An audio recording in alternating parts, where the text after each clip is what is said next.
kami persilakan Pak Anies Rashid Baswedan, dipersilakan.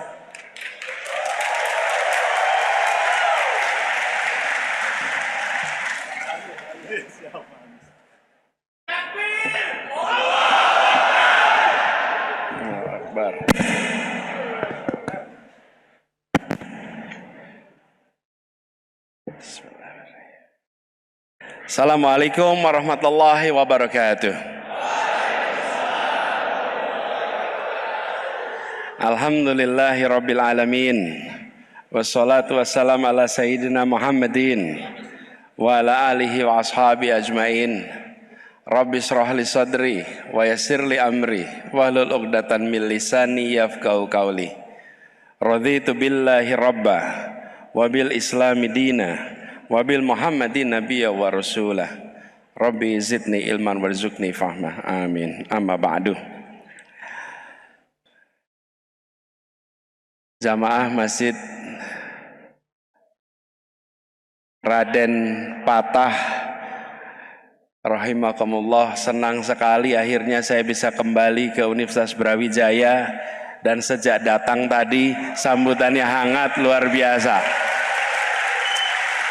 Tadi saya jumpa Pak Rektor, saya jumpa Pak Dekan, saya bilang ini datang ke sini ketemu dengan begitu banyak mahasiswa dari tadi siang.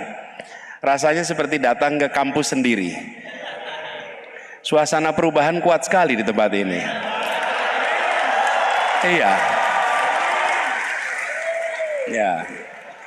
Ini kuat sekali. Tadi saya ngobrol dengan Pak Rektor juga.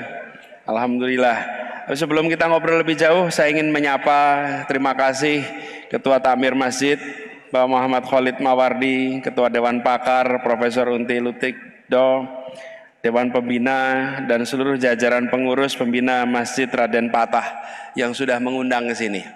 Sebetulnya lama sudah niat untuk balik ke Brawijaya.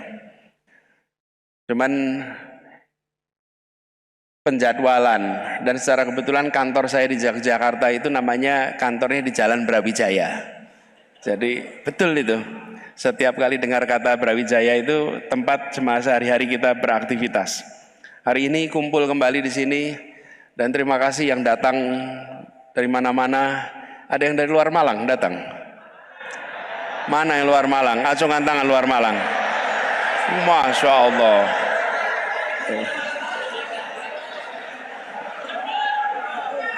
Ini tenane ya.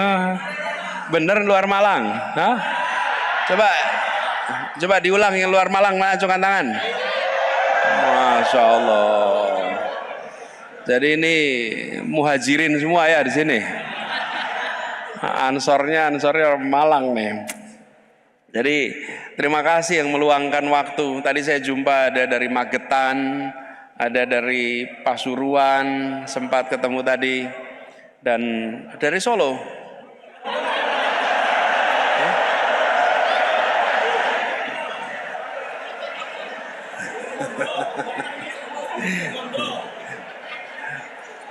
Jangan ada yang meratap ya di sini ya.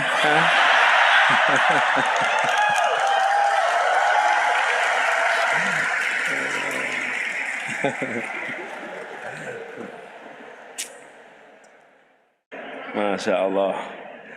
Nanti nggak jadi diskusi kita ini ngomongin. Nah, malam ini saya dapat tugas ini bicara soal meneguhkan hati dan lain-lain. Tapi melihat animo di sini kelihatannya kita banyakin dialognya ya. Setuju?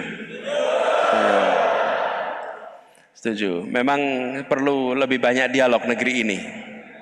Tidak boleh terlalu banyak monolog. Ya. Kalau terlalu sering monolog itu nantinya lupa mendengar apa yang sesungguhnya jadi aspirasi rakyat. Nah. Dan dialog itu tidak selamanya yang diungkapkan enak di telinga. Tapi sesungguhnya pandangan yang diungkapkan walaupun tidak enak di telinga, dia enak untuk masa depan kita bersama. Itu namanya kritik gitu. Nah, saudara-saudara sekalian, ini kita berkumpul di Kota Malang sejuk, dikelilingi pegunungan dan mahasiswanya dari berbagai tempat. Malang ini telah menjadi kota pelajar sekarang. Kota berkumpulnya mahasiswa dari seluruh Indonesia. Kota pendidikan, tempat di mana kemampuan ditempa, karakter ditempa, ditumbuhkan. Pendidikan itu membutuhkan ekosistem. Dan ekosistem tidak bisa diwakili sekedar bangunan. Ekosistem itu meliputi seluruh unsur yang ada di dalamnya. Karena itu ketika Malang ini tumbuh berkembang menjadi kota pelajar, kota mahasiswa, ini kesempatan untuk menjadikan kota ini bagian dari usaha memperbaiki masa depan bangsa kita. Yang hari ini saya tatap adalah wajah masa depan Indonesia. Ini wajah masa depan Indonesia. Anda punya lebih banyak besok daripada kemarin. Betul nggak teman-teman? Nah, karena itu malam ini saya ingin bicara satu hal yang sering jadi PR kita sebagai bangsa. Integritas. Integritas. Integritas ini persoalan yang sedang kalau kita katakan kita lagi defisit integritas. Tapi jangan membayangkan bahwa integritas itu urusan nanti kalau sudah punya posisi. Oh, kalau sudah di pemerintahan baru ngomong integritas. Bukan. Integritas itu mulainya dari sini. Mulainya di rumah, mulainya di kampus. Dan di Universitas Brawijaya ini, di ruang kelas, di organisasi, itu semua jadi arena pembiasaan integritas walaupun skalanya kecil. Mengerjakan laporan dengan jujur, memimpin tanpa memanfaatkan jabatan, menepati janji kalau sudah diungkapkan. Betul nggak teman-teman? Kan kita ingin nanti masa depan Indonesia seperti itu, bukan? Tapi itu tidak bisa otomatis, latihannya dari sekarang. Dan mari kita lengkapi pemahaman kita bahwa integritas itu bukan sekedar jujur, bukan sekedar tidak bohong, bukan sekedar tidak korupsi. Integritas itu adalah utuh, namanya juga integritas. Integritas Indonesia, keutuhan wilayah. Dan bangsa ini membutuhkan sekali orang-orang yang berintegritas. Hari ini kita sedang memiliki masalah itu. Jadi bagi kita semua di sini yang sedang merasakan tantangan hidup yang besar sekali, ini terutama buat teman-teman muda.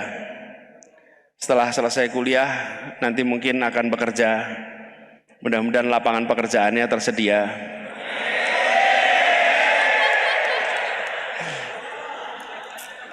Insya Allah Anda lulus 19 juta sudah ada nanti. Amin loh. Saya itu heran loh. Setiap kali saya ngomong 19 juta lapangan pekerjaan kok pada rame gitu loh.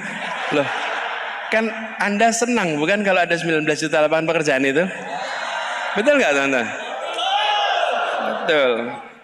Jadi jangan dikritik, doakan itu jadi kenyataan.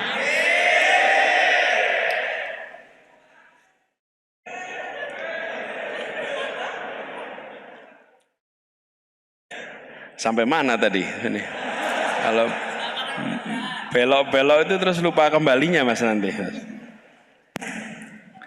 Nah, jadi malam ini ketika kita bicara tentang integritas dan lain-lain, di saat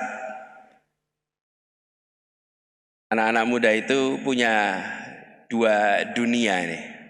Satu dunia nyata yang dihadapi keseharian, yang satu dunia digital yang dihadapi depan layar.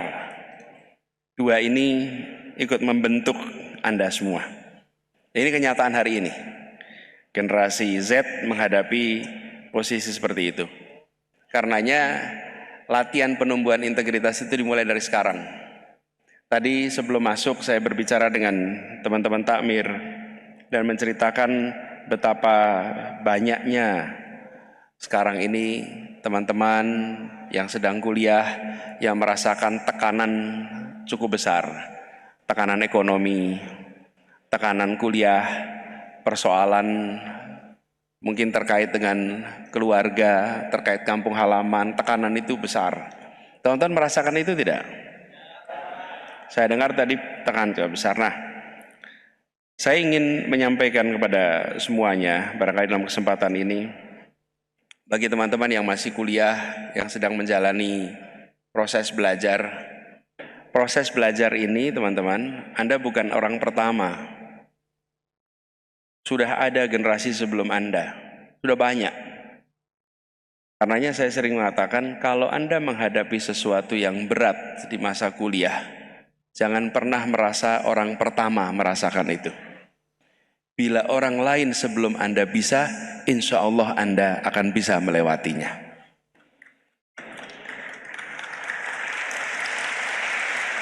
Jadi selalu jaga optimisme itu. Tetapi di situasi sekarang ini kita dihadapkan dengan godaan berbagai macam jalan pintas.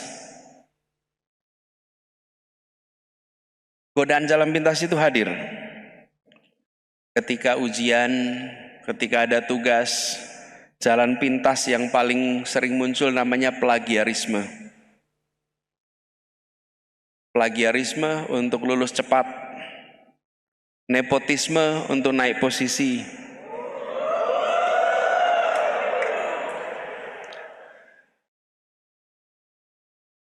manipulasi angka demi tampak berhasil. Itu jalan pintas teman-teman. Kalau Anda punya paman lebih cepat lagi nanti Mas.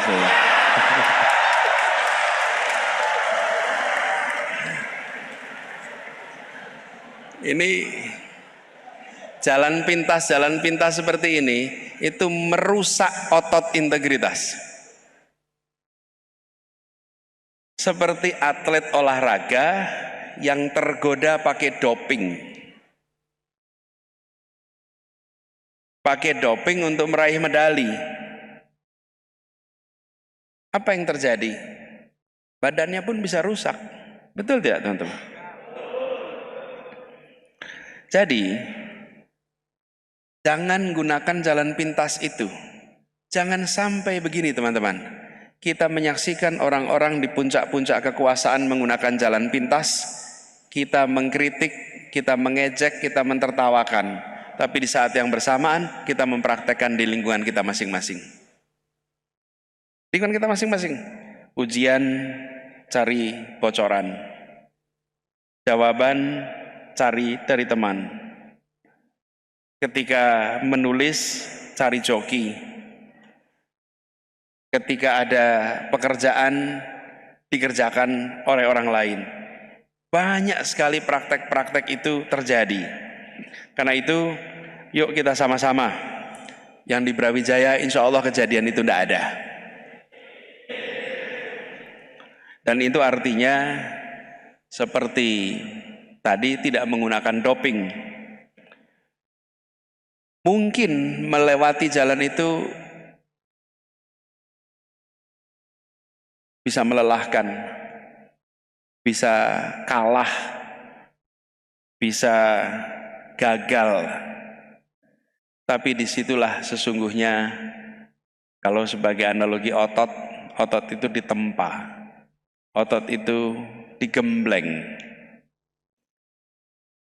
dan meneguhkan diri bahwa semua perjalanan adalah ikhtiar dan setiap ikhtiar insya Allah bila diiringi dengan kerja keras, keikhlasan dan doa akan mengantarkan kita ke puncak-puncak baru dalam perjuangan pribadi-pribadi kita. Jadi pesan yang ingin saya sampaikan, mari kampus-kampus jadilah ruang di mana integritas itu dipraktekkan. Kalau di luar sana meritokrasi dikalahkan dengan koneksi, maka di kampus meritokrasi mengalahkan koneksi. Bisa nggak? Harus bisa. Di kampus meritokrasi mengalahkan koneksi. Prestasi menjadi rujukan, bukan ordal, bukan seperti disebut tadi koneksi. Nah, ini adalah bagian dari usaha menyiapkan Indonesia masa depan yang lebih baik. Kita tidak ingin praktek-praktek yang sekarang ada itu menurun ke generasi berikutnya. Teman-teman, Anda pemilik masa depan. Bawa ke masa depan integritas. Bawa ke masa depan prestasi berdasarkan meritokrasi, bukan berdasarkan yang lain. Dan nantinya Anda bisa bercerita pada diri sendiri bahwa saya menjadi bagian dari yang membuat Indonesia lebih baik dengan kontribusi kita di bidang kita masing-masing. Saya sering menyampaikan perjalanan panjang itu membutuhkan stamina. 3 stamina. Stamina fisik, stamina moral, stamina intelektual. Stamina fisik, stamina moral, stamina intelektual. Jangan sampai stamina fisiknya kuat, stamina moral lemah. Atau sebaliknya, stamina intelektual tinggi, stamina moral lemah. Nantinya akan menjadi penjajah ilmu pengetahuan yang akan menjual ilmunya kepada pembayar-pembayar dengan harga yang tertinggi. Dan mengkompromikan nilai. Insya Allah yang di UB ini adalah anak-anak muda yang punya 3 stamina itu dan bisa membawa Indonesia kita menjadi Indonesia yang lebih baik bagi kita semua. Saudara sekalian, saya ingin akhiri dulu pembuka di sini, kesempatan untuk kita ngobrol lebih jauh. Silahkan Anda mengungkapkan pandangan, pikiran, sekaligus saya nanti memberikan komentar, memberikan pandangan. Karena gini teman-teman, ini begitu banyak yang datang, pasti punya banyak pikiran, pasti punya banyak gagasan. Yuk kita dengarkan sama-sama. Pak Aulia mohon berkenan untuk memimpin diskusinya. Silakan Pak Aulia.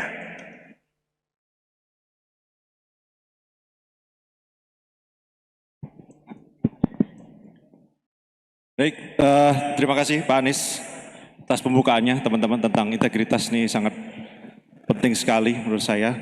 Tapi kita bisa lanjut dengan diskusi ya teman-teman. Saya buka mungkin 3 penanya dulu ya Pak Anies. Mungkin dari laki-laki 2 orang, perempuan 1 orang ya.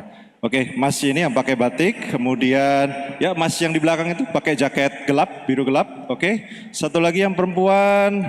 Oke, Mbak yang berdiri itu di sana. Wah, yang sama, laki perempuan. Ya. Ini yang perempuan banyak juga soal di belakang itu, Pak. Iya, itu banyak juga Pak Anies. Ya. Oke, silakan Mas disampaikan terlebih dahulu. Namanya mungkin fakultas apa? Ya, Assalamualaikum warahmatullahi wabarakatuh. Perkenalkan nama saya Abdul Jabar. Ya, berdiri Mas, berdiri. Nah, biar kelihatan. Perkenalkan nama saya Abdul Jabar. Saya kebetulan sudah lulus kuliah tahun 2024 di Universitas NU Blitar. Saya pernah ikut program Kampus Merdeka di UB, Wirausaha Merdeka 1 semester. Langsung aja.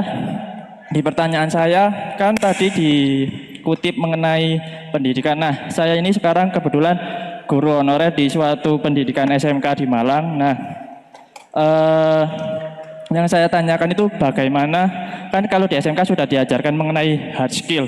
Bagaimana agar anak-anak atau siswa-siswa atau pemuda yang lain itu mempunyai soft skill, yaitu melek ke politik. Karena menurut saya politik itu gampang sekali digiring melalui konten-konten yang pendek gitu. Jadi dia mengikuti konten-konten yang viral terus tertarik gitu tanpa mengetahui apa yang ada di dalamnya. Itu aja Bapak.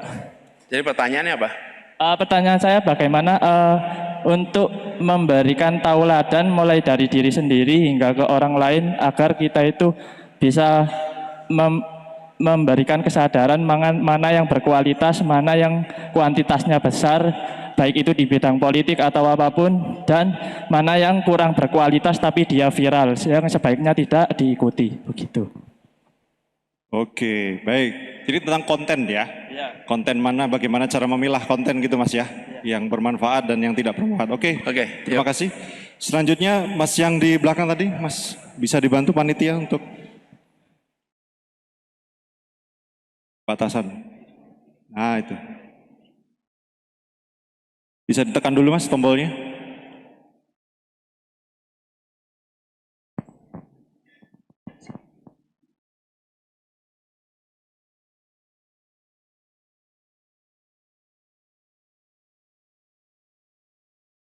Gak bisa, ada mikrofon lain? Ya, yang belakang dulu dah tuh. Atau maju aja Mas? Mau maju aja Mas? Sambil nunggu maju, yang belakang bisa bicara. Oke, baik. Yang Mbak yang di belakang, mikrofonnya bisa? Cek. Ah ya, silakan Mbak. Ya, Assalamualaikum warahmatullahi wabarakatuh. Waalaikumsalam. Nama saya Ayunda, kebetulan saya dosen di FKUB. Panggilannya? Ayunda. Ayunda? Ayunda. Mungkin konteksnya adalah kita saat ini sama-sama semua itu seperti diburu-buru ya Pak, dengan kurikulum yang ada, capaian yang diminta, kemudian kita berharap mahasiswa itu nanti akan jadi satu sosok yang ya ketika lulus akan menjadi sosok leader gitu. Tapi dengan banyaknya capaian ini kita seolah-olah dikejar-kejar waktu, dan yang seperti dibilang tadi ya, banyak hal seperti AI dan sebagainya yang buat kita itu cara instan yang kita pakai. Yang saya tanyakan, bagaimana sih sebagai pengajar untuk membentuk dan juga mensupport ya adik-adik ini biar kita bisa menjadi model tapi juga proses untuk mengubah agar tidak hanya fokus pada akhir gitu. Yang mungkin saat ini agak susah ya menurut saya karena kita sudah punya framing-framing yang seolah-olah ya itu adalah sebuah kewajaran, kita memang harus seperti ini, harus seperti itu, mengajar ini dan itu. Tapi bagaimana yang realistis untuk bisa kita mulai dengan kondisi yang mungkin tidak seideal itu. Terima kasih. Baik, sudah ditangkap Pak Anies? Iya, jadi tentang bagaimana caranya supaya pelajar atau mahasiswa itu bisa fokus pada proses juga gitu Bu ya. Tidak hanya fokus pada hasil akhir. Betul. Tidak hanya fokus pada hasil akhir. Oh ya, oke. Baik, terima kasih Bu Dr. Ayu ya dari FK. Mas tadi mana tadi Mas yang? Ah ya ini di sini. Ada mikrofon Mas? Oke. Amit Mas. Ya, Assalamualaikum warahmatullahi wabarakatuh. Perkenalkan, nama saya Raffi Al-Zikri Yusran. Saya berasal dari Pekanbaru. Panggilannya? Ya, panggilannya Raffi aja Pak. Raffi. Ya, Raffi. Pekanbaru, siap. Ya. Kuliah di mana? Jadi saya kuliah di Universitas Muhammadiyah Malang dan sedang menempuh semester 8. Jadi ini sebuah kehormatan ya, mendapatkan kesempatan untuk bertanya kepada Bapak langsung ya. Jadi akan saya gunakan seefektif mungkin dengan mengajukan sebuah pertanyaan yang berkaitan dengan mikrofonnya integritas. dekatkan. Oh, dekatin. Jadi untuk pertanyaannya adalah untuk latar belakangnya saya sudah mengikuti beberapa kerjaan kecil-kecilan dan magang, baik itu WFH ataupun WFO, baik itu yang di perusahaan yang PT ataupun yang kecil-kecilan yang saya sebutkan tadi, dan juga beberapa organisasi saya ikuti gitu. Nah, di antara lingkungan-lingkungan pada pekerjaan dan organisasi ini kan ada yang lingkungannya yang positif, yang bagus gitu, yang aibnya kurang lah gitu. Sama ada lingkungan yang toksik, yang mendukung praktik-praktik penyelewengan dalam bekerja atau hidup dalam suatu komunitas yang memiliki tujuan bersama. Bisa itu seperti menyelewengkan keuangan gitu dalam pekerjaan atau menyelewengkan tugas-tugasnya seenaknya, memberikan tugas yang berlebihan kepada bawahan dan sebagainya gitu. Pertanyaannya? Nah, pertanyaannya adalah bagaimana kami ini sebagai mahasiswa nanti ketika sudah lulus dan akan menempuh lapangan pekerjaan gitu, mencari lapangan pekerjaan yang seadanya ya sekarang ini, bisa istiqomah, konsisten untuk menghindarkan diri kita sendiri dari lingkungan-lingkungan yang toksik tersebut, dan agar kita tidak terpengaruh mengikuti pengaruh-pengaruh negatif tersebut sehingga ikut melakukan praktik penyelewengan tadi seperti korupsi, kolusi dan nepotisme gitu. Jadi untuk pertanyaannya sekian dari saya. Terima kasih. Terima kasih. Oke. Terima kasih Mas Raffi dari UMM. Mikrofonnya Mas bisa dioper. Ya. Boleh direspon langsung Pak Anies. Jadi yang Pak Aulia kalau boleh disampaikan Bapak yang sama. Oke, baik. Yang pertanyaan pertama tadi tentang bagaimana agar siswa itu bisa lebih memilah informasi begitu ya, tidak terlalu sering mengikuti konten. Oke, konten-konten yang viral. Silakan. Teman-teman sekalian, kemampuan berpikir kritis menjadi salah satu kapasitas pembelajaran yang dibutuhkan di masa depan. Critical thinking. Seseorang yang memiliki kemampuan berpikir kritis, dia selalu mampu melihat dari sisi lain karena muncul pertanyaan-pertanyaan yang jujur, pertanyaan-pertanyaan yang tak terfikirkan. Karena itulah saya menganjurkan critical thinking ditumbuhkan, dilatih oleh kita semua, termasuk oleh saya, dalam semua urusan. Tadi ditanya, bagaimana kita mengolah begitu banyak informasi, bagaimana kita tidak terbawa dengan informasi-informasi yang keliru. Benteng terkuat di dalam menghadapi disinformasi dan banjir informasi adalah critical thinking. Itu benteng terkuat. Bila seseorang memiliki kemampuan berpikir kritis, dia tidak akan termakan oleh hoax dan tidak menjadi penyebar hoax. Yang biasanya menyebarkan hoax biasanya ikut menyebarkan tanpa sengaja. Kenapa? Karena informasi tidak dikritisi. Tidak dikritisi, diterima, sebar, terima, sebar. Tapi seseorang yang memiliki kemampuan berpikir kritis, informasi itu selalu ditelisik. Lalu berpikir kritis itu memunculkan pertanyaan-pertanyaan. Dari berpikir kritis muncul kreatif, dari kreatif muncul inovasi, dari inovasi muncul kebaruan. Kebaruan tidak akan muncul kecuali ada inovasi, inovasi nggak muncul ada kreatif, kreatif nggak muncul ada kritis. Karena itu kemampuan berpikir kritis menjadi penting sekali. Nah, umat Islam salah satu masalah terbesarnya adalah kemampuan berpikir kritis hari ini tidak banyak ditumbuhkan. Kita menilai keberhasilan anak-anak kita dari kemampuan mengimitasi, bukan dari kemampuan bertanya, bukan dari kemampuan mengeksplorasi. Semakin tinggi nilai, semakin sama jawaban dengan dia diajarkan, maka makin tinggi nilainya. Dulu, pertanyaan-pertanyaan ujian itu ditulis di sini, Anda baca. Besok ke depan pertanyaannya kertas kosong. Ini saya beri kertas kosong, kerjakan apapun di sini. Ini kalau Anda tidak memiliki kemampuan berpikir kritis, tidak mungkin kreatif, tidak mungkin inovatif, dapat kertas bingung apa yang mau dikerjakan. Kenapa? Karena terbiasa mendapatkan ujian dengan tulisan pertanyaan-pertanyaan di sini. Masa depan tidak begitu. Dan pekerjaan di masa yang akan datang adalah pekerjaan yang membutuhkan kemampuan berpikir kritis. Jadi pertanyaan tadi, saya ingin gunakan itu untuk mengirimkan pesan, yuk kita tumbuhkan kemampuan berpikir kritis. Nah, kemampuan berpikir kritis itu jangan hanya dipakai untuk melihat pemerintah.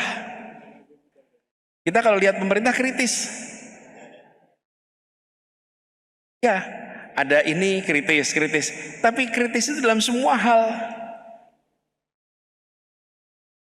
Teman-teman, apapun yang Anda lihat di sekeliling Anda kasih pertanyaan.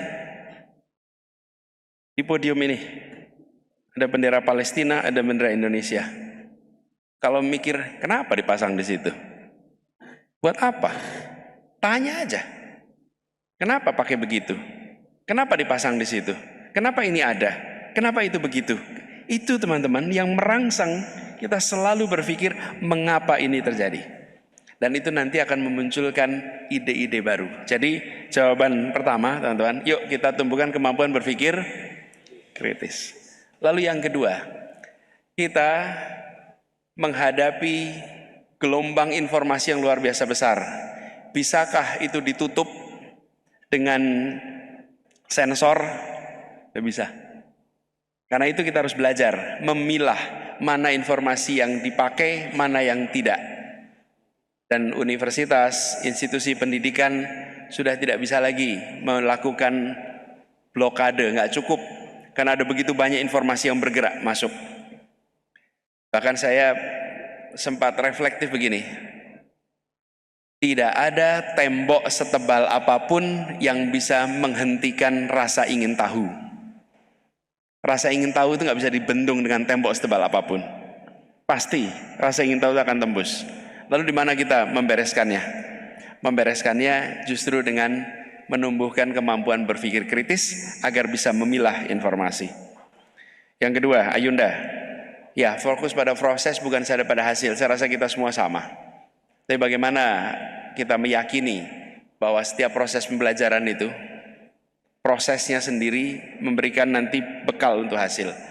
Masa kuliah itu seringkali Ayunda, masa yang berat dijalani enak diceritakan kalau udah lulus.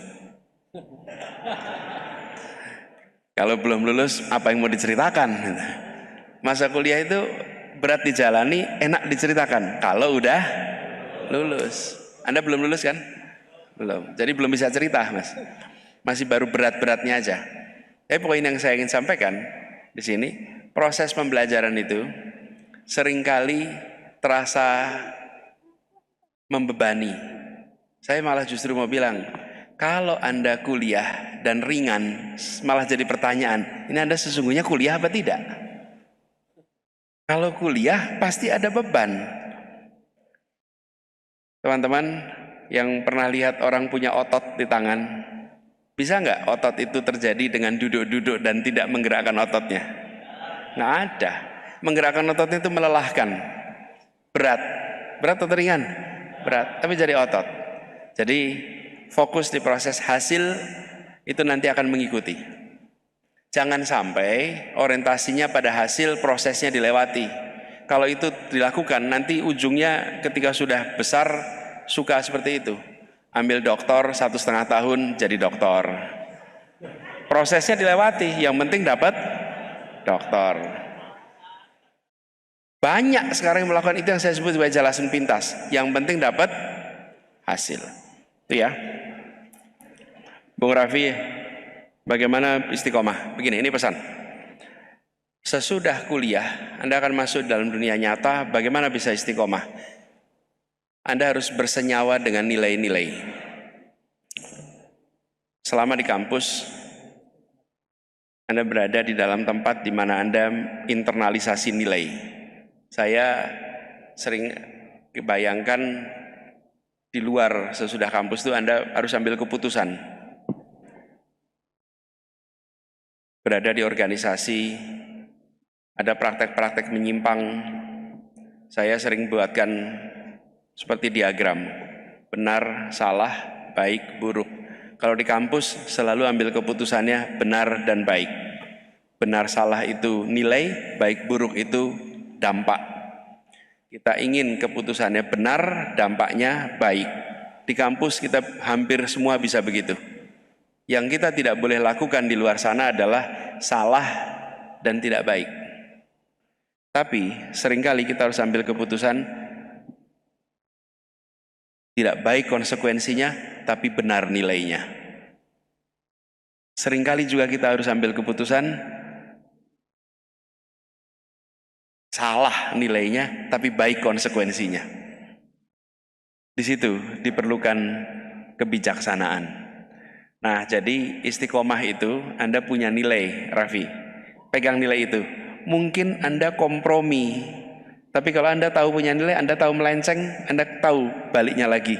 Tapi kalau Anda tidak punya nilai, Anda melenceng, makin melenceng, makin melenceng, makin melenceng, dan Anda tidak tahu kapan kembalinya. Dalam hidup tidak mungkin kita bisa 100% sama persis seperti yang seharusnya. Dalam hidup rumah tangga aja begitu. Apalagi dalam urusan-urusan yang lain.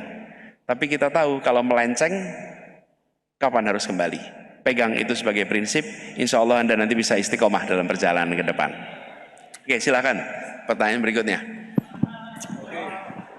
Saya boleh tanyanya singkat. Tidak ada pertanyaan yang buruk, tidak ada pertanyaan yang salah. Yang ada adalah pertanyaan yang panjang sekali. Oke, sekarang saya berikan kesempatan 2 orang dari jamaah perempuan ya dan 1 orang dari laki-laki mungkin dari sebelah sini. Sementara yang perempuan dulu, ya ibu yang pakai baju, mukena pink.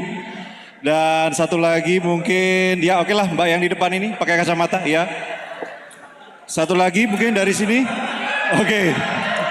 Ya baik, oke mas ini yang pakai baju biru, ya mas. Ya biru atau abu-abu itu? Abu-abu, oke abu-abu. Baik.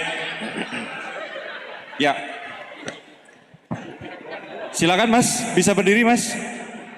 Setelah ini mbaknya ya. A'udzubillahi minasyaitonirrajim. Bismillahirrahmanirrahim. Assalamualaikum warahmatullahi wabarakatuh.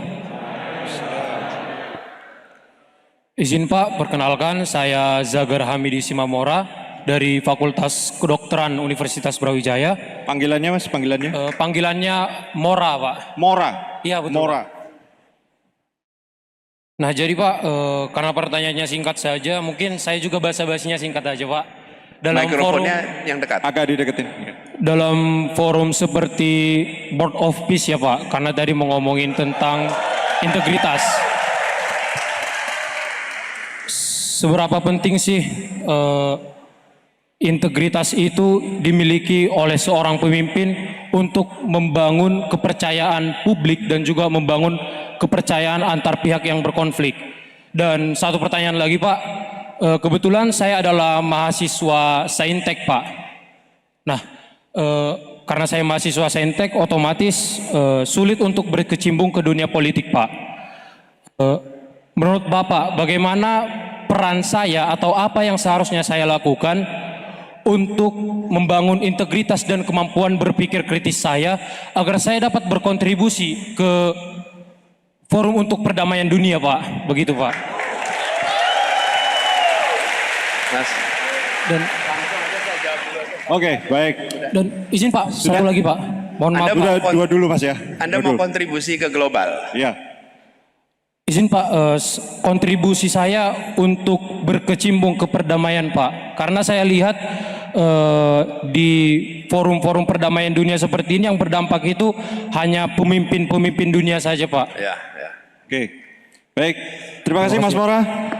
Pak Anies langsung menjawab. Langsung aja saya jawab Ya. ya. Sebelum pertanyaan berikutnya, lebih baik satu-satu aja supaya saya bisa jawab lebih ringkas. Dia pertanyaannya bagus sekali nih Mora ini. Pertanyaan begini, bagaimana kita membangun integritas untuk bisa menghasilkan kepercayaan, betul ya? Ya Kita punya betul Pak. pertanyaan? Ya. Teman-teman, kalau Anda punya HP, Anda punya kertas, tulis jawaban ini. Ini rumus ini. Rumus. Boleh ditulis. K sama dengan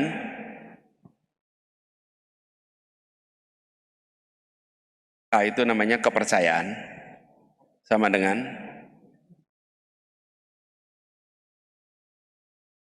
K1 tambah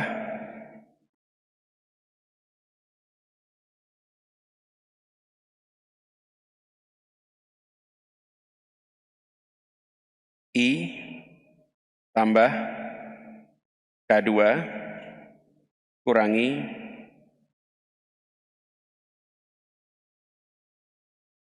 KP. K itu kepercayaan sama dengan K1 tambah I tambah K2 kurangi KP.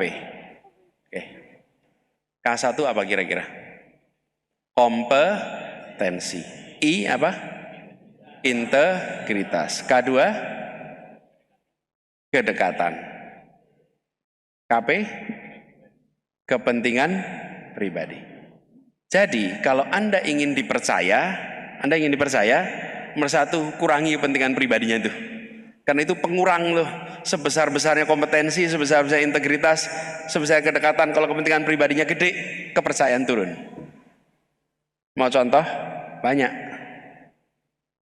Berprestasi, begitu mementingkan keluarganya, langsung turun kepercayaan. Betul tidak, teman-teman? Ya, Anda pemimpin daerah, pemimpin manapun, begitu keluarga dikasih kesempatan, kepentingan pribadi, kepentingan kelompok, kepercayaan langsung turun, langsung. Walaupun integritas tetap, kompetensi tetap, betul nggak teman-teman? Nah, kendalikan itu. Jadi jawabannya, integritas itu unsur penting untuk membuat kepercayaan. Kepercayaan ini amanah. Sifat kepemimpinan Rasul ada berapa? 4. Apa saja? Amanah, sidik, fatonah, tabligh. Ini amanah nih. Dari awal yang dimiliki Rasulullah adalah amanah. Sifat amanah itu. Dari mana amanah itu terjadi? Punya kemampuan, betul tidak? Punya kedekatan, punya integritas. Lalu tidak ada kepentingan dirinya. Wah, lengkap itu. Jadi itu, saudara sekalian, kalau kita bisa melatih dari sekarang, insya Allah nanti lulusan dari Malang ini keluar pribadi-pribadi yang bisa dipercaya oleh masyarakatnya. Jadi nanti kalau Anda ditanya dari mana, ya itulah. Dan pemimpin, Anda menjadi pemimpin itu karena apa? Karena jabatan atau karena faktor lain? Bukan jabatan, bukan. Seseorang disebut imam, syaratnya ada makmum. Saya sholat di mihrab ini dengan pakai jubah imam, sholatnya sendirian, boleh nggak saya disebut imam? Boleh nggak? Tidak. Jadi yang membuat saya jadi imam siapa? Makmum. Makmum. You are no leader if you have no follower. Anda bukan pemimpin kalau nggak ada yang mengikuti. Jadi syarat pemimpin itu adalah orang memiliki pengikut. Mengapa orang diikuti? Karena dipercaya. Nah, dipercaya rumusnya tadi tuh. Insya Allah kalau Anda pegang rumus itu, jalankan, insya Allah Anda akan dipercaya dan insya Allah akan jadi pemimpin-pemimpin di masa yang akan datang. Jadi nanti maju ke level global, itu begitu. Lalu pertanyaannya, saya bidangnya sains Pak. Memangnya kalau sains kenapa? Gak ada masalah.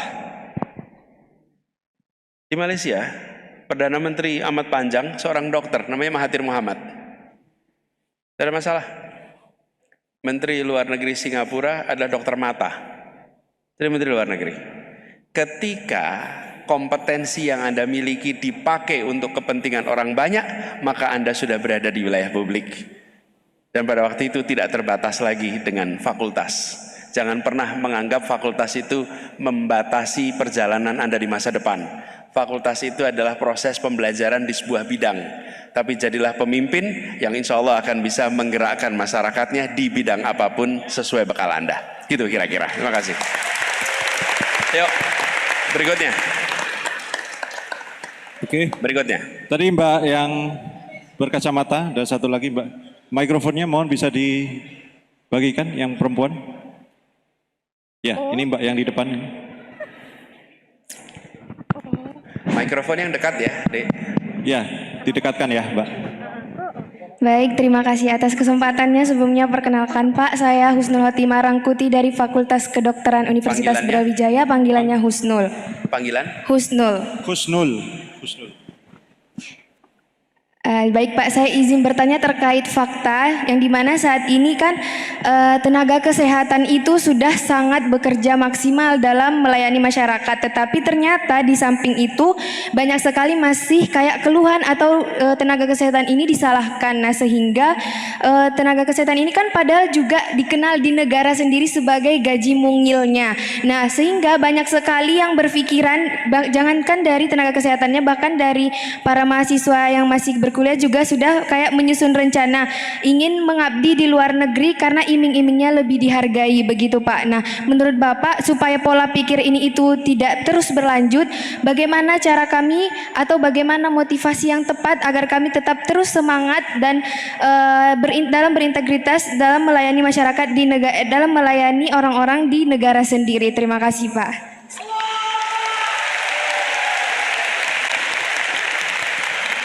Husnun, bagaimana tetap di Indonesia gitu? Bagaimana tetap semangat mengabdi di Indonesia? Bagaimana mengabdi di Indonesia? Tetap mengabdi, tidak tergoda dengan bayaran di luar negeri yang lebih besar. Siapa di sini yang mau kerjanya di luar negeri?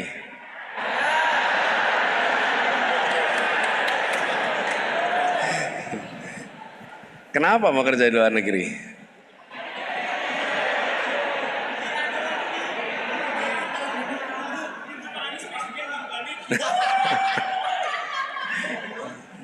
Iya.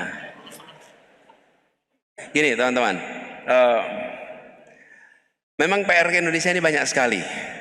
Tadi saya katakan juga diskusi dengan Pak Rektor, stok masalah kita ini cukup. Kita tidak kekurangan masalah. Kita cukup masalah kita. Nah, tapi juga teman-teman, sesungguhnya di tiap zaman itu muncul masalah yang berbeda-beda. Apakah dulu kita tidak punya masalah? Punya, lebih rumit masalahnya. Cuman bedanya, kalau masa itu kita tidak banyak bisa menggunakan alat ini untuk membandingkan.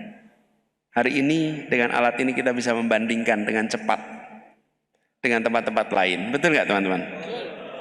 Dan seringkali ketika kita membandingkan,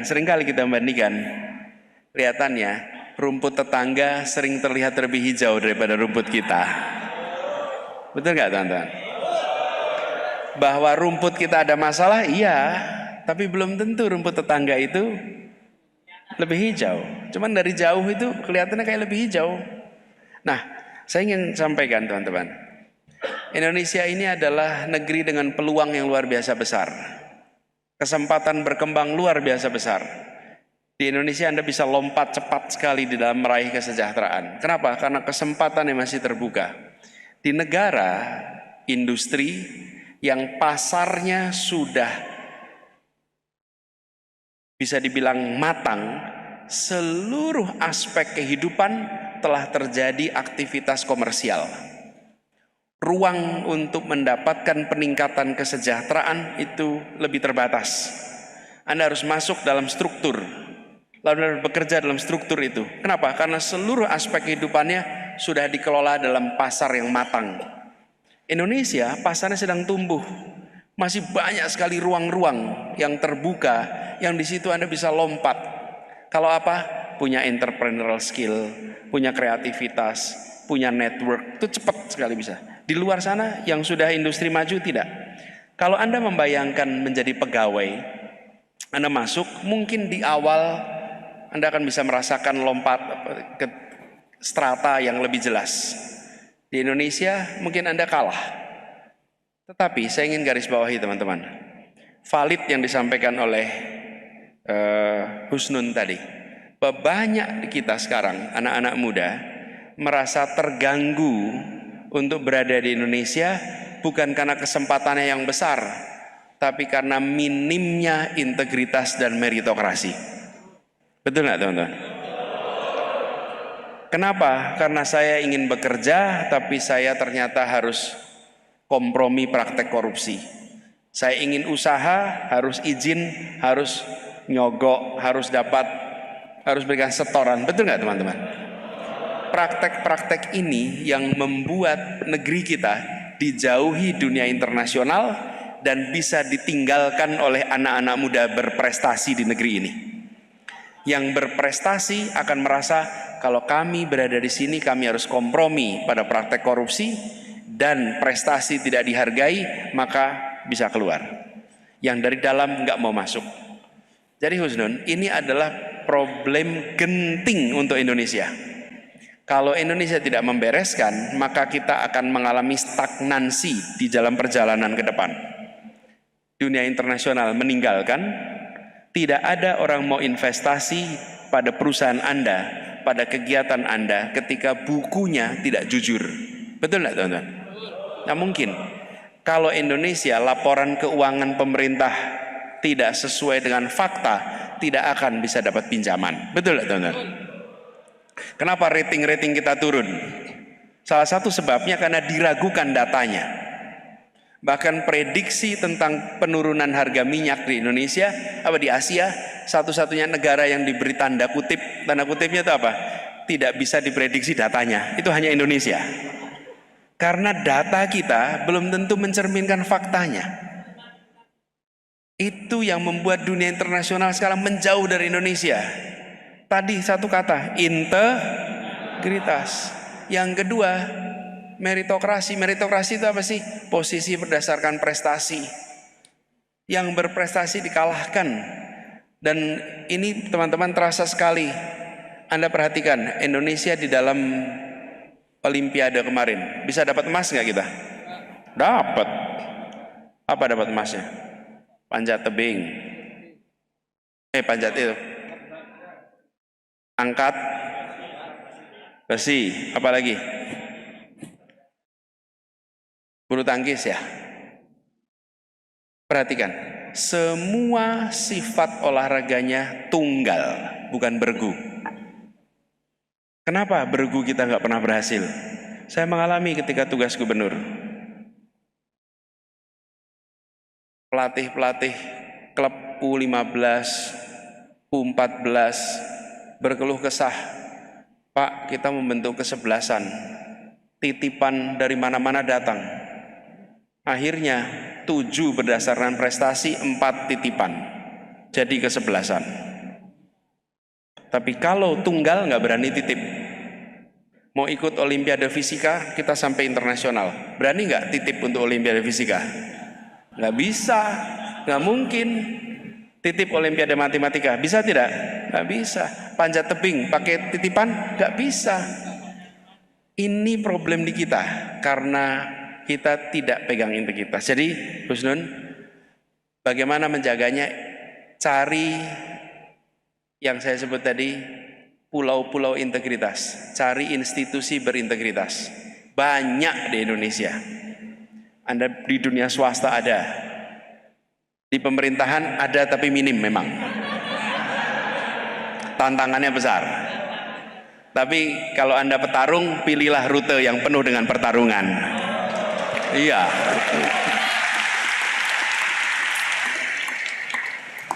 Pernah lihat orang main berselancar?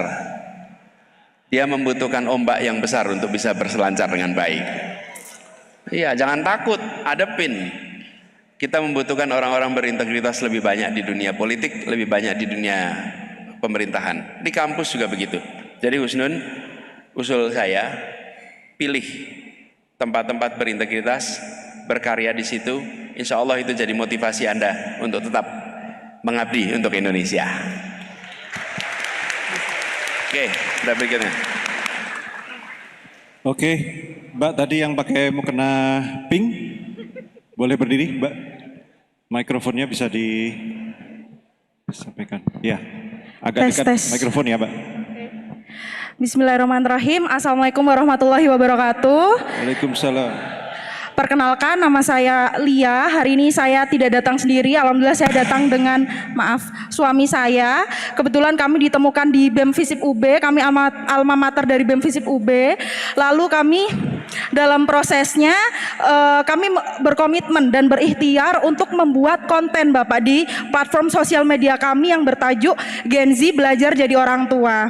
Nah, pertanyaan kami Bapak, seringkali ditemui ya masalah saat kita menjadi dewasa ataupun masalah kita sebagai anak-anak itu sering ditemui akarnya itu dari rumah yang masalah-masalahnya itu belum selesai, sehingga masalah-masalah itu tadi terbawalah di sosial kita. Lalu bagaimanakah supaya kita ini menjadi Gen Z tetap berbakti pada orang tua, namun juga tetap untuk stick to the line, untuk break the cycle, begitu Bapak. Terima kasih banyak. Baik, terima kasih Mbak Lia dan suami. Jadi ya beliau ini ingin bertanya, bagaimana caranya supaya Gen Z kita itu biasanya kan membawa masalah dari rumahnya. Sehingga sekarang bagaimana mereka bisa memutus cycle yang kurang sehat itu dari rumahnya. Ini PR besar sekarang. Bahkan saya merasakan di dalam percakapan sosial media banyak ketemu dengan anak-anak yang merasa tidak ada kedekatan dengan ayah. Dan saya ayah kebetulan. Jadi dalam posisi sering menyampaikan, dan itu bentuknya private conversation, ngontak apa, DM, ngontak, Pak boleh nggak saya dekat dengan Pak sebagai ayah. Itu banyak sekali sering menemukan situasi itu. Nah, ini kebetulan di kampus, mungkin memang perlu ada semacam tempat di mana anak-anak bisa mendatangi dan berbicara terbuka, konseling,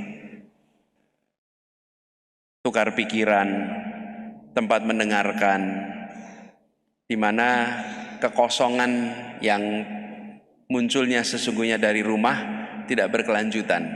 Ini tanggung jawab kita yang di kampus untuk membuat itu, sehingga anak-anak kita tidak berkepanjangan menghadapi persoalan ini. Nah, PR berikutnya, teman-teman, Anda belum menikah kan di sini? Mayoritas belum. Sebelum menikah, belajarlah menjadi orang tua dan mendidik anak dengan baik. Jangan sampai kesiapan menikah tidak diiringi dengan kesiapan mendidik. Kesiapan mendidik itu namanya parenting, kesiapan mendidik anak. Bisa menikah, bisa mencari nafkah, tapi belum tentu bisa mendidik anak dengan baik. Siapkan sekarang supaya rumah-rumah kita menjadi rumah-rumah di mana anak-anaknya merasa ada kasih sayang dari orang tua yang lengkap, agar tidak menyisakan PR di institusi pendidikan dan di lingkungan masyarakatnya. Gitu ya jawabannya. Makasih. Baik, terima kasih Pak Anies. Mungkin sekaligus menambahkan Bapak, kalau bicara konseling di universitas kami itu juga punya unit konseling yang juga terbuka ya, bisa dibuat janji bertemu secara online maupun secara offline. Dan juga sekedar info juga ya teman-teman, di Masjid Raden Patah ini kita juga punya unit konseling yang pendekatannya secara agama begitu ya, secara agama Islam. Jadi kalau teman-teman ada yang ingin menceritakan suatu masalahnya, ingin mendapatkan pencerahan dari segi spiritual secara Islam, monggo nanti bisa datang ke Masjid Raden Patah. Kita bisa bikin janji ya teman-teman. Intinya kita saling bahu-membahu untuk menyelesaikan masalah kita. Begitu Pak Anies. Masih ada slot Pak Anies bertanya? Oke, baik. Sekarang yang untuk cowok ya, saya kira. Ya, baik. Mungkin Mas yang dari sana, oke, yang ujung ini yang pakai kaos hitam. Ya. Saya untung dari tadi saya mikir mudah-mudahan nggak ada yang tanya BOP. Betul, nggak ada yang tanya BOP. Iya, iya. Mas tanya BOP nggak? Yo jangan. Jangan. Oke, Mas yang baju hitam. Bisa mendekat ke sini Mas? Misi. Oh, sudah.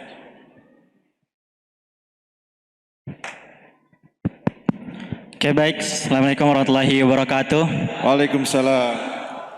Perkenalkan, nama saya Ihwan Mahdi, sesuai dengan harapan orang tua saya, Ihwan Mahdi, laki-laki pemimpin. Saya mengambil jurusan politik, hukum, syariah. Kebetulan saya merupakan salah satu orang dari Sulawesi Tenggara. Yang di kampung saya, dari kecil saya selalu berpikir, Pak, kenapa Indonesia itu menjadi negara kesatuan, bukan negara bagian? Karena di kampung saya terdapat 18 tambang. Ada mulai tambang emas, tambang gula ketiga terbesar di Indonesia. Tapi saya selalu sakit hati, bagaimana dengan kampung saya yang di Sulawesi Tenggara? Saya dari kecil nggak pernah naik kereta teman-teman. Karena di kampung saya nggak ada kereta sama sekali. Kereta. Karena infrastruktur tidak saya tidak mungkin merantau ke Jawa ini, ke Pulau Jawa. Kalau pendidikan itu ada di kampung saya sendiri. Kebetulan sekarang saya tidak mudik karena transportasi yang begitu jauh untuk pulang di kampung. Saya selalu ingin bertanya, pendidikan yang ada di Indonesia itu tidak merata. Makanya saya ambil politik, bagaimana supaya kampung saya, tempat saya besar, itu tidak dikuasai oleh tambang-tambang itu. ada namanya pulau teman-teman. Mungkin selalu teman-teman dengar tentang pulau yang ada di Raja Ampat. Tapi teman-teman selalu lupa, ada pulau juga yang kecil namanya Pulau Kabaena. Itu dikuasai oleh tambang-tambang besar dan bahkan diprediksi akan tenggelam, dikeruk sumber daya alamnya. Tapi kami sebagai warga lokal itu hanya mendapatkan cerfikan hanya sedikit, mulai dari investasi pendidikan dan lain sebagainya. Yang ingin saya tanyakan Pak, saya selaku mahasiswa S1 yang baru semester 4, saya ingin ke depannya pendidikan tidak hanya berinvestasi ke Pulau Jawa, menyebar ke seluruh pelosok-pelosok Indonesia. Bagaimana langkah yang dapat saya ambil sebagai mahasiswa hukum yang akan berkelanjutan di bidang tersebut. Sekian. Terima kasih. Ya. Iwan dari Sulawesi Tenggara, Iwan ya. Ya, di sana banyak sekali nikel dan begitu banyak sumber daya alam lain. Ini yang diceritakan sama Iwan ini adalah persoalan yang dirasakan di seluruh Indonesia, pemerataan pendidikan. Kalau merata, barangkali tidak semua pergi ke Malang untuk kuliah, tidak harus pergi ke Jogja, tidak harus pergi ke Bandung, betul tidak? Nah, karena itu yang dibangun jangan hanya satu kota, tapi semua kota yang ada di Indonesia. Bangunnya apa?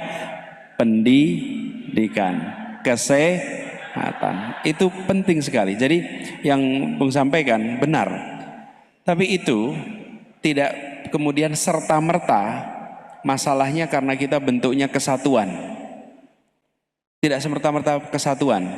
Apakah ada jaminan kalau kita bentuknya federasi itu tidak terjadi? Tidak ada jaminan. Kenapa? Ini saya katakan. Itu seperti matrik. Kesatuan, federal, vertikal. Sentralistis, desentralistis, horizontal. Ada negara kesatuan yang desentralistis. Tapi ada negara kesatuan yang sentralistis. Lalu ada juga negara federal desentralistis, ada federal yang sentralistis. Jadi kuncinya bukan pada federal atau kesatuan, tapi pada sentralistis atau desentralistis. Nah, kita menyaksikan bahwa pengelolaan sumber daya alam yang tersentralisasi kebijakannya membuat wilayah-wilayah kaya sumber daya alam itu tertinggal kesejahteraannya. Bagaimana Maluku Utara sebagai provinsi dengan pertumbuhan ekonomi tertinggi sekaligus salah satu tempat kemiskinan terbesar. Sulawesi Tenggara salah satunya. Pertumbuhan ekonomi yang sangat pesat, tapi kemiskinan dan ketimpangan luar biasa. Ini terjadi kenapa? Karena tadi kebijakan itu. Nah, ini harus dikoreksi. Koreksinya dari mana? Ya proses demokrasi. Ya kita harus berjuang sama-sama teman-teman. Berjuang sama-sama. Jangan milih tanpa tanya programnya. Itu yang sering terjadi. Kita tidak lihat programnya. Ya. Hari ini di Amerika sana banyak yang menyesal memilih Trump. Di Amerika loh. Mereka memilih presiden tidak membayangkan bahwa kemudian langkah-langkah yang dikerjakan beda dengan masa kampanye. Betul tidak? Untungnya demokrasi. Kalau demokrasi apa? Ada masa tugas. Kalau pra-demokrasi, sekali terpilih seumur hidup. Dalam demokrasi ada batasnya, ada 4 tahun dan 5 tahun. Habis itu selesai. Nah, kita harus belajar. Jadi Bang Hewan, Anda yang belajar fakultas hukum, Anda tahu persis, hukum itu bisa diubah. Aturan main itu bisa diubah. Tapi membutuhkan tekanan dari rakyat untuk melakukan perubahan itu. Dan kita semua tidak bisa membiarkan. Kita semua tahu, mungkinkah nasib kita berubah tanpa kita mengusahakannya? Innallaha la yughayyiru ma biqaumin hatta yughayyiru ma bi anfusihim. Betul tidak? Iya, kita tidak bisa mengubah kalau kita sendiri tidak mengikhtiarkannya. Jadi kita tidak mungkin bilang, oh mudah-mudahan ada orang lain nanti yang mengusahakan. Jangan. Mahasiswa perjuangkan. Ikhwan, Anda perjuangkan supaya Sulawesi Tenggara lebih adil pembagiannya. Cara Anda menyampaikan sistematis, berdasarkan fakta, argumentatif. Katakan itu berkali-kali di semua forum. Jadikan itu sebagai pembelajaran dan kiriman pesan. Dan Iwan tadi bilang, Kalau Anda ketemu dengan siapapun bilang, Bapak, jika saja pendidikan di Sulawesi Tenggara beres, saya tidak perlu berada di kota Malang ini. Saya bisa kok sekolah di sana. Adik-adik saya bisa begitu, betul tidak? Yang bisa menyekolahkan di sini sedikit, yang mampu secara ekonomi. Yang tidak mampu mungkin nggak menyekolahkan ke sini. Nggak mampu ya. Ketertinggalan luar biasa. Dulu ketika saya bertugas jadi calon dalam proses Pilpres, salah satu yang kami seriusi adalah membangun 40 kota di Indonesia. Kenapa? Karena ketertinggalan, ketimpangan itu dahsyat. Saya beri ilustrasi teman-teman. Kualitas manusia dalam Human Development Index antara Jawa, Sumatera dengan seluruh wilayah Indonesia itu selisihnya 6 poin. Selisihnya 6 poin. Tapi untuk mencapai 6 poin dibutuhkan waktu 10 tahun. Artinya ketertinggalan antara Jawa Sumatera itu sama, dengan luar itu ketertinggalannya berapa? 10 tahun. 10 tahun itu waktu yang panjang. Apalagi kalau hanya Jawa, nggak pakai Sumatera. Maka perbedaannya bisa sampai 8 poin dalam indeks human development. Dan kalau 8 poin itu bisa lebih dari 10 tahun. Jadi yang Anda katakan tadi, ketimpangan itu nyata. Nah jangan sampai begini, kita sudah dikirim belajar di Jawa, setelah lihat di Jawa, bekerjanya di Jawa, meninggalkan kampung halaman juga. Makin tertinggal pula, makin terbelakang pula. Bersiaplah untuk datang kembali, bersiaplah untuk buat perubahan. Dan buat yang kita yang di sini, mari kita tuntut sama-sama bahwa negeri ini hanya bisa bersatu, hanya bisa utuh bila ada keadilan bagi seluruh rakyat Indonesia, bukan hanya mereka yang berada di puncak-puncak di Jakarta ini. Oke. Ada lagi? Baik, yang jamaah putri, ya sebentar, saya kasih kesempatan Mbak yang jauh di sana itu, yang pakai baju terang. Ya Mbak. Ya betul. Silakan berdiri. Bukan belakangnya lagi Mbak, yang di belakang sendiri. Iya. Oh yang di atas ya, habis ini yang di atas ya. Bisa maju ke depan Mbak, mikrofonnya. Ya, bisa mendekat ke mikrofon mungkin.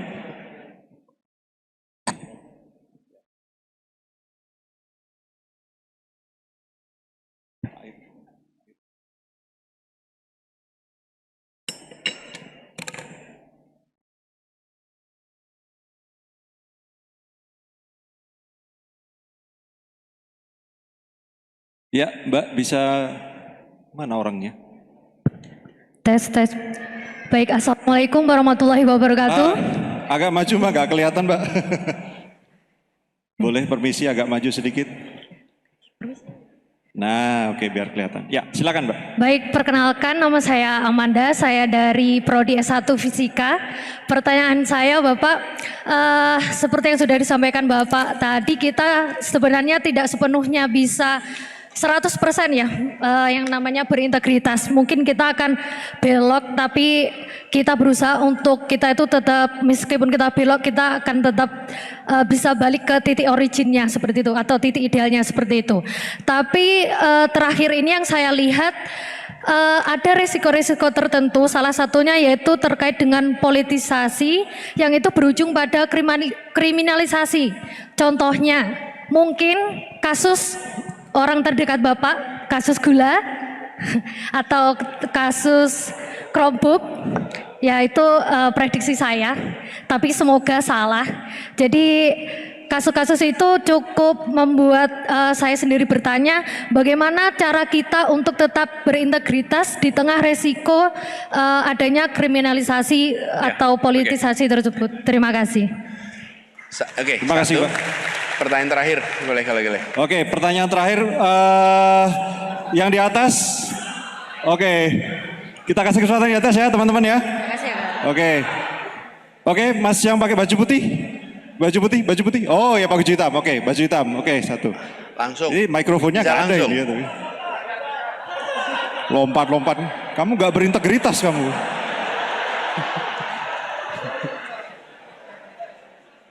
Anda bisa ngomong, kita dengarkan, bisa nggak? Ada yang bisa ke atas panitia? Nganterin mikrofon? Apa? Turun. Ya udah cepat turun. Pertanyaannya tadi apa Mas? Yang tadi pertanyaan. Bagaimana supaya tetap berintegritas di tengah Oh ya. Ya.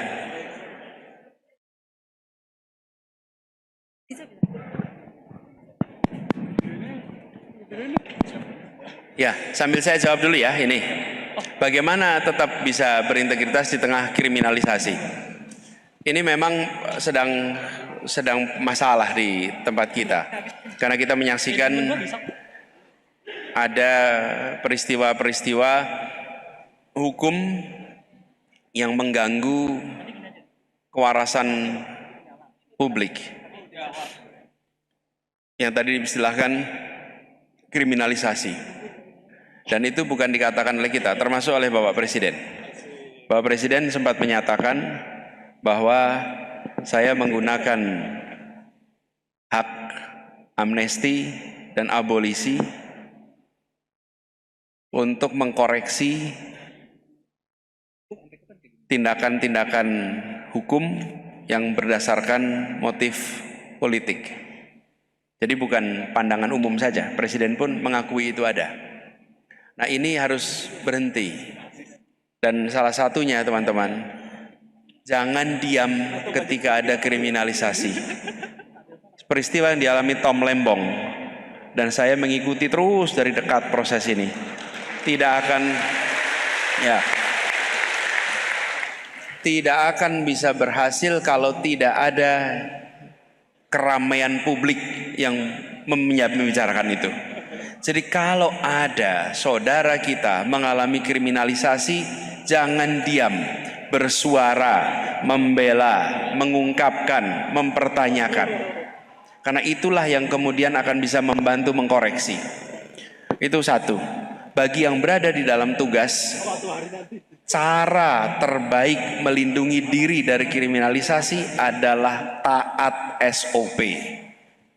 SOP, Standard Operating Procedure atau prosedur, mengikuti aturan adalah perlindungan terbaik. Pak Tom Lembong itu kenapa bisa dipertahankan di depan pengadilan? Karena dia mencatat semuanya dan dia mengikuti semua prosedur. Sehingga ruang untuk kriminalisasi itu sangat kecil.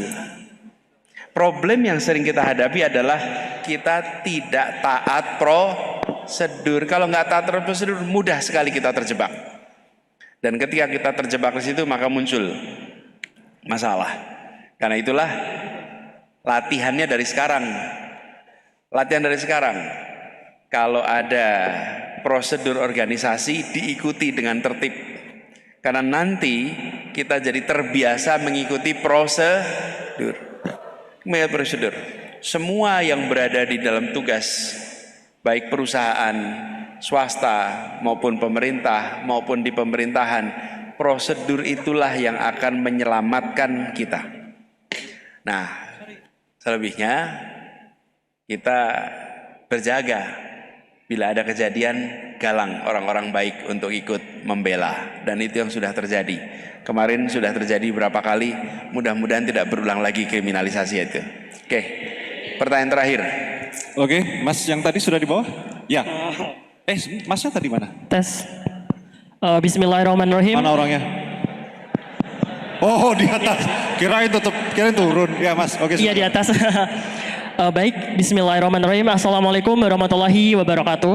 Waalaikumsalam. Sebelumnya sungguh kehormatan yang besar untuk Bapak Anies untuk saya menyampaikan pertanyaan kepada Bapak Anies secara langsung. Baik, perkenalkan saya Ridityo Arjunanda, bisa dipanggil Arjuna. Panggilan? Arjuna. Arjuna? Iya, Arjuna. Dan saya sekarang alhamdulillah belajar di Fakultas Ekonomi dan Bisnis S1 Universitas Brawijaya dan berkecimpung di dunia finance. Mungkin pertanyaan saya lebih ke integritas dan juga meritokrasi yang udah Bapak mention di awal tadi. Saya sebagai mahasiswa di dunia ekonomi, saya ingin menanyakan beberapa unek-unek saya di keadaan Indonesia yang sekarang. Sebagai contoh, karena saya sering banget dan memperhatikan isu-isu ekonomi di Indonesia, karena menurut saya dengan banyaknya pejabat dan tokoh-tokoh seperti Bapak, saya sangat bersyukur bisa one on one secara langsung dan menanyakan ini. Jadi Indonesia menurut saya masih kurang jauh dari kata sejahtera dan juga sehat dalam isu ekonomi. Contoh melemahnya rupiah yang sekarang sebagai trending topik.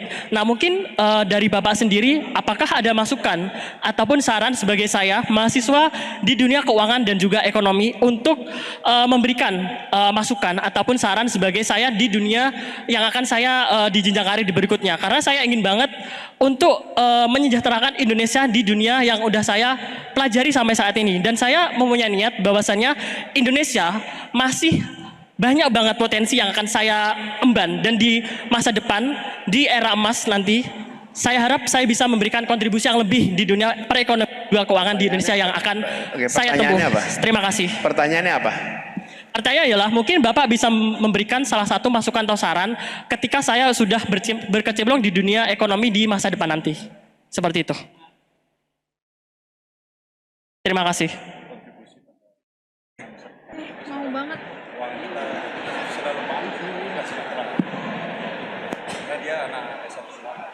Oh, kalau ya mudah-mudahan ada lapangan pekerjaan.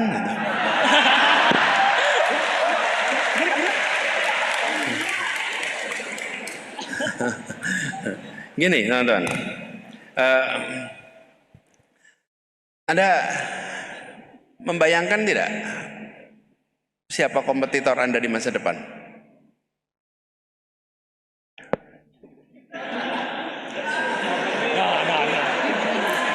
Siapa?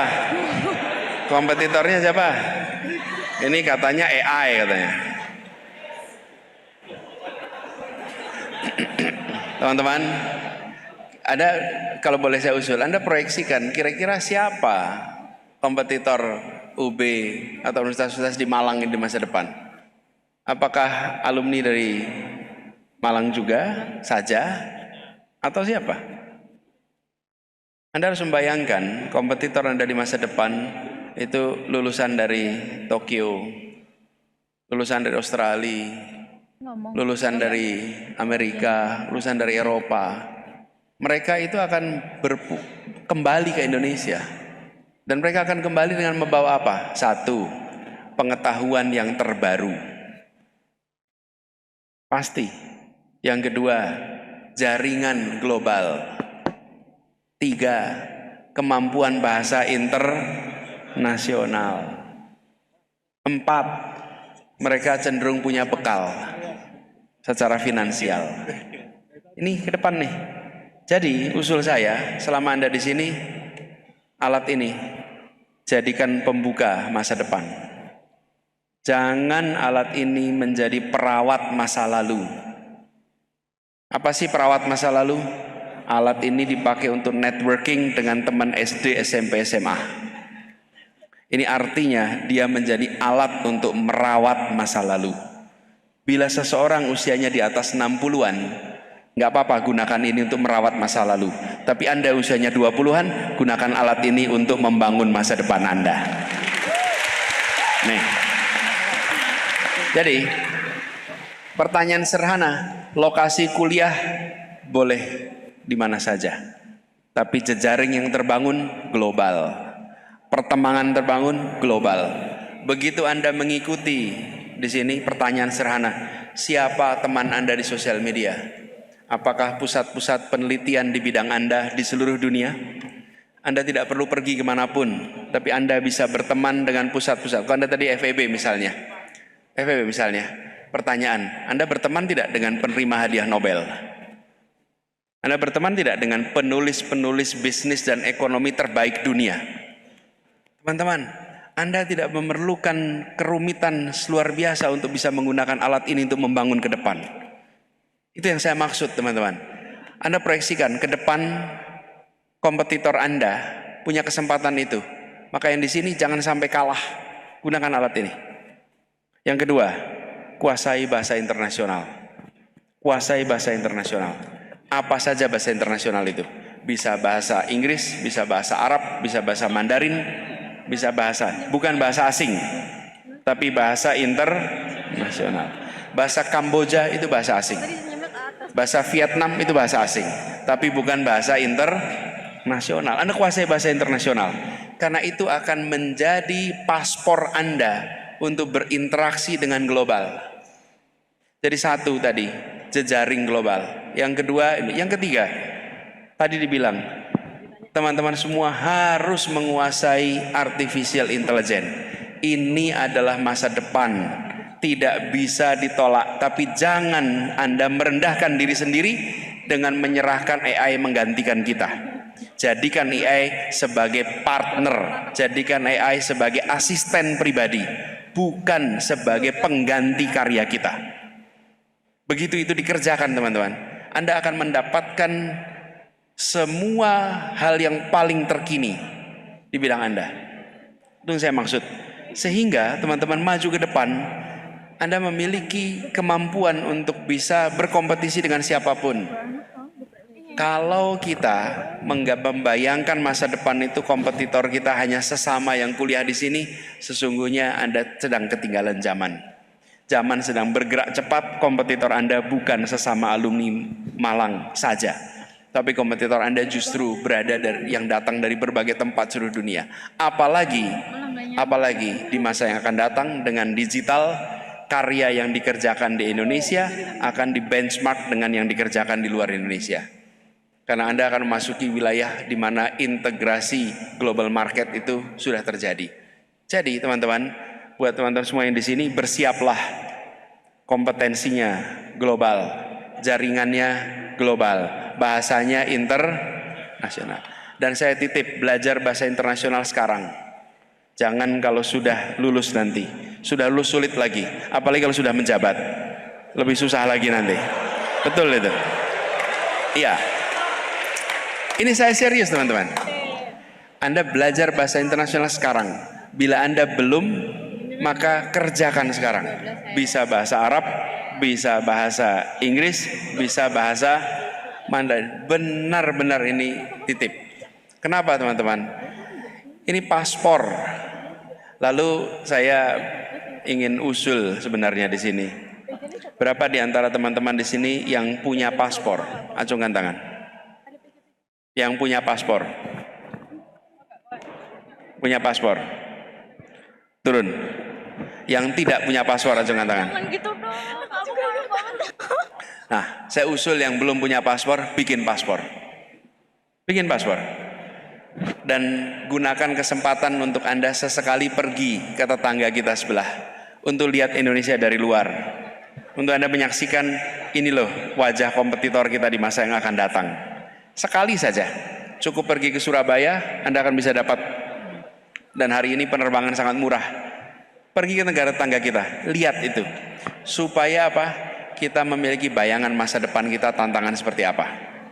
Itu ya, Bung, jawabannya untuk yang terakhir tadi, Arjuna. Saudara sekalian, tentu banyak kita bisa diskusikan, tapi saya ingin rangkum sedikit teman-teman. Saudara sekalian, masa depan milik Anda. Kita semua sedang berjuang hari ini. Kekuatan anak muda karena punya dua, peran masa kini dan peran masa depan. Masa kini jangan jadi mahasiswa yang pasif. Jadilah mahasiswa yang aktif, jadilah mahasiswa yang menggerakkan, jadilah mahasiswa yang kritis, mahasiswa yang tidak tinggal diam ketika menyaksikan ada penyimpangan yang ada di masyarakat kita. Jangan diam. Jadilah mahasiswa yang sibuk. Kalau saya ditanya apa kriteria mahasiswa yang baik, maka saya akan jawab mahasiswa yang sibuk. Mahasiswa yang waktunya longgar berarti mahasiswa yang berada dalam rute yang salah. Kalau waktunya longgar, you are on the wrong track. Anda di rute yang keliru. Sibuk dengan apa? Apapun yang ada di bidang Anda. Jadilah mahasiswa yang mengalami kerumitan ngatur waktu. Itu adalah tempaan pengelolaan peran yang sedang Anda hadapi. Dan ini akan memberikan kebermanfaatan ke depan. Jadi peran masa kini, kembangkan potensi Anda, tempa diri Anda, pilih yang menantang, pilih yang sibuk. Lalu teman-teman, jangan lewatkan persoalan yang ada di masyarakat kita. Di luar sana banyak persoalan ketidakadilan, banyak persoalan ketimpangan, banyak penyimpangan. Mahasiswa memiliki kekuatan, sejarahnya ada, moralnya ada, nyalinya ada. Karena itu jangan tinggal diam bila menyaksikan ada penyimpangan yang terjadi di luar sana. Yang kedua, peran masa depan. Peran masa depan karena Anda muda, Anda belia, Anda pemilik masa depan. Karena itu bekali diri Anda dengan kompetensi-kompetensi yang saya sebutkan tadi, yang bisa membuat Anda berperan ke depan. 1, kompetensi di bidang Anda. 2, kemampuan berpikir kritis. 3, integritas. Bahasa kita akhlak yang mulia.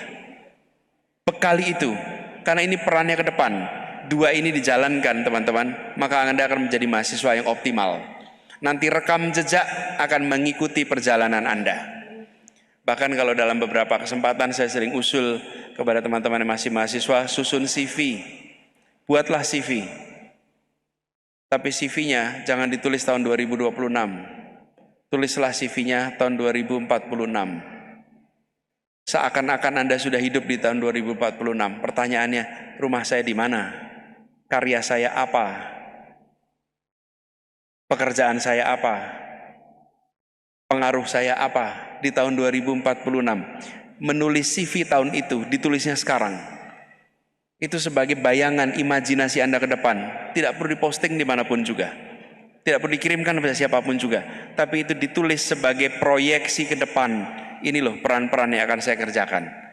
Di situ kemudian Anda menyiapkan masa depan. Jangan terserah nanti gimana mengalir saja. Bukan besok bagaimana, tapi bagaimana besok. Disiapkan dari sekarang. Dan teman-teman, kalau ini direncanakan dengan baik, insya Allah semangat-semangat muda yang ada di ruangan ini nantinya akan menjelma menjadi kekuatan baru untuk Indonesia yang lebih baik di masa yang akan datang. Dan kita sama-sama berjuang. Indonesia punya PR banyak. Kita sama-sama sedang memperbaiki Indonesia. Ada yang berada dalam pemerintahan, ada yang di luar. Dan kita sama-sama ingin Indonesia yang berintegritas. Indonesia yang pemimpinnya terpercaya, pemerintahannya terpercaya, swastanya terpercaya. Kata kunci kepercayaan yang tadi saya sampaikan, pegang itu. Itu sebagai rumus untuk kita jalankan ke depan. Insya Allah Indonesia ke depan menjadi Indonesia yang negerinya saling mempercayai. Dan kalau itu ada, insya Allah kemajuan menjadi milik kita. Selamat belajar, selamat berkarya, salam untuk semua. Kurang lebih mohon maaf. Wallahu muwaffiq ila aqwamit thoriq. Nasr minallah wa fatun qarib. Assalamualaikum warahmatullahi wabarakatuh.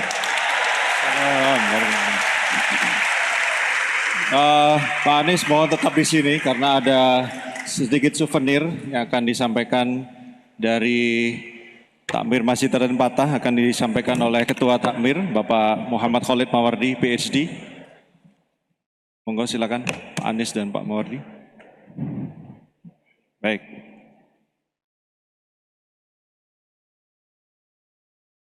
Oh, sini. Oke.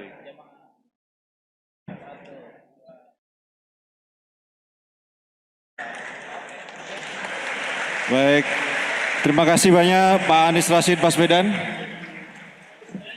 Oh ya, baik. Kita foto bersama ya, Pak Anies mungkin bisa menghadap ke depan sini. Kita akan berfoto dengan Takmir. Ya. Woi, oke. Kamera.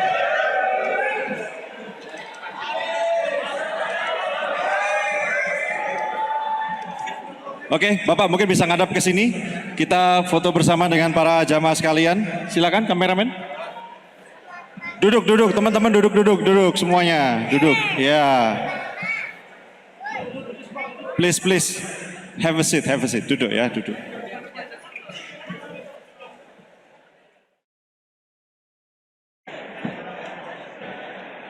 Ya, sembari kami umumkan bahwa Masjid Raden Patah di 10 malam terakhir ini terbuka 24 jam ya teman-teman.